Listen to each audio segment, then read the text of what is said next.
Hello, in this video I'm going to talk to you about how you can determine your BMI. The first thing you need to do is to determine your height. You can have your height either in inches or in centimeters. The second thing that you need to do is to determine your weight. You can have your weight either in pounds or in kilograms. Once you have those two values, you can go online and Google BMI calculator. Once you find a calculator, you plug in your height and your weight and it tells you what your BMI is. In terms of interpreting the BMI, if you have a BMI that is 30 to 35, by definition, you have class 1 obesity. If your BMI is in between 35 to 40, by definition, you have class 2 obesity. If your BMI is 40 or higher, you have class 3 obesity. There are other categories that are a little bit below that will tell you if your BMI puts you in the category of being overweight, average or normal weight, or underweight. Now, an important thing to take into consideration when you're calculating your BMI is that BMI and these categories don't take into account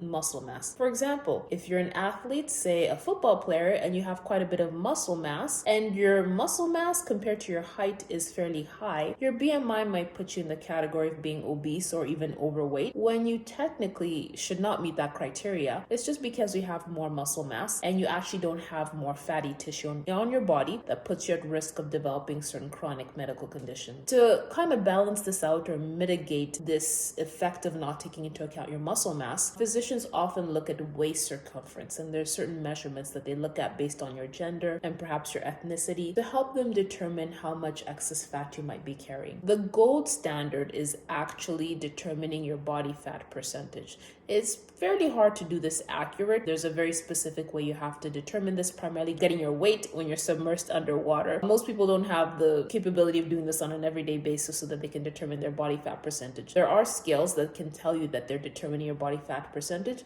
but these scales are not always very accurate. I hope you found these series of videos on obesity and body weight useful. I have more videos about body weight, exercise, and weight loss. If you'd like to hear them, please go over to my YouTube page, check out my playlist that talks about diet and exercise. Bye-bye for now.